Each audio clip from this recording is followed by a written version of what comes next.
Hello everyone. We have talked in the previous video how peripheral devices announce their presence by sending advertising packets. In this lab session, we will capture these radio waves and analyze them. However, before we dive in, we need to understand the core challenge of capturing Bluetooth traffic, because unlike Wi-Fi, where devices transmit on a fixed channel, Bluetooth low energy devices use what is known adaptive frequency hopping to avoid interferences. This means that a conversation is quickly jumping between 37 data channels. So to successfully sniff the bucket, the sniffer must catch the initial handshake, decode the connection parameters, and synchronize with the hop pattern. Fortunately, the BLE hopping pattern is less complex than the Bluetooth Classic, because the Classic, there are more channels, I guess 70 plus data channels there.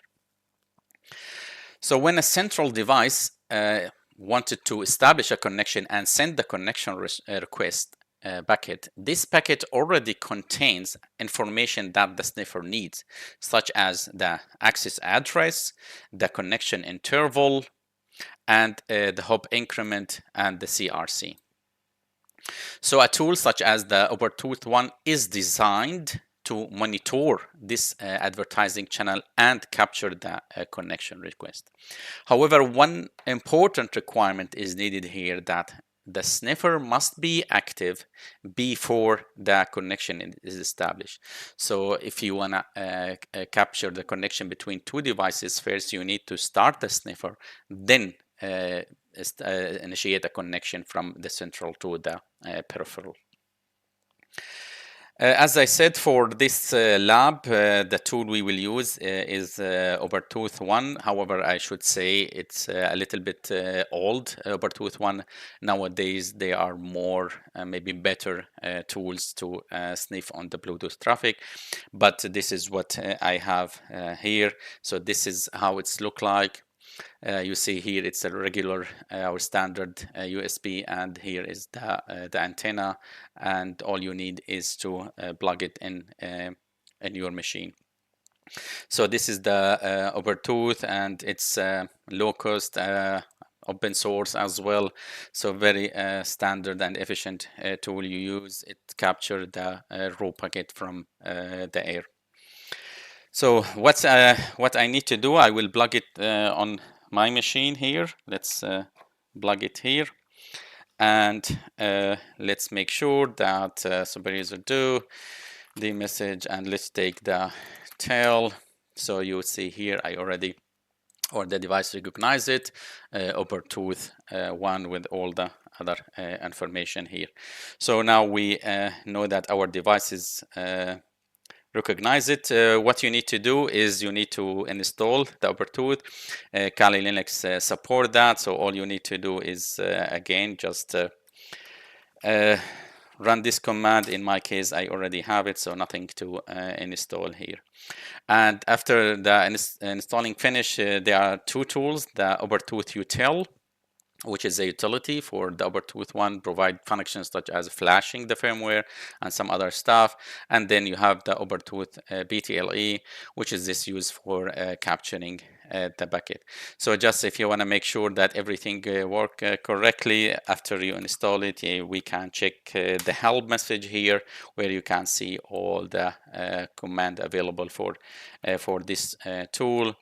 And if we want to check the version, you see here it's 2020. So as I said, it's old, and this is the most recent one, so there is no any new version. So yeah, that's why I said it's a little bit old by now, this tool.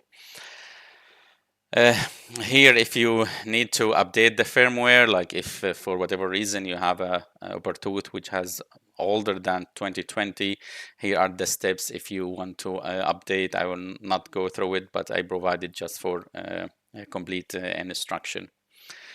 So let's capture the packets. We will use, as I said, the Ubertooth BTLE, and then we provide the -F to follow the connection, and -C to specify a name where we need to capture that traffic. So now what's happening here on my device, I have our ESP32 is running connected to my device, and I have the Ubertooth is also running. So now let's start. Now I will save all the packets on the advertisement pcap. Once I hit enter here, you will see a lot of traffic, some of my keyboard, some other stuff, but this is how it's running here. So let's keep it run for a while, then I will stop the connection. Stop the command. That's mean now we have the captured packet. Now we need to analyze it. I will go to Wireshark, and let's open what we captured. It's here, and the first thing you notice that Wireshark doesn't recognize the protocol. So you see here diagnostic protocol PPI, so nothing. We can't understand it. So what we need to do is you go here, I think, to edit preferences, and then protocol. You search for DLT user. Where is DLT? Yeah, DLT user here. Then you have click on edit, and then let's add. This is 147. Leave it like this, and here the protocol PTLE, Bluetooth low energy. Then add. Okay, you don't need to add anything else. Just okay, apply, okay, and I think you already noticed the difference here. Now it recognizes the source, the destination. Let me make it a little bit here. Yeah, so you see broadcast, and you remember what we talked in the previous video about the different type of the advertising. You see here ADV non-connect IND, ADV IND, so there's a lot. What we are interested in actually, this is here, because this is our ESP32. When I click here, you see now advertising data. You see the Bluetooth device address. We have it here. You see the device name, BLE CTF. So we have all the information we need. And as I said, you can go through different packet type as we explained before. So this is how you make Wireshark understand the Bluetooth. And we have seen here we have the device name. Now we know our target name, BLE CTF, and we know our target address. So of course there is another ways to get the BG address, but this is one of them that we are sniffing on the traffic, and we get all this information. Okay, so this is for this lab, how to sniff on the packet and look at the advertisement packet. In the next lab, we will use this information to do more exercises. Thank you for watching. See you in the next video.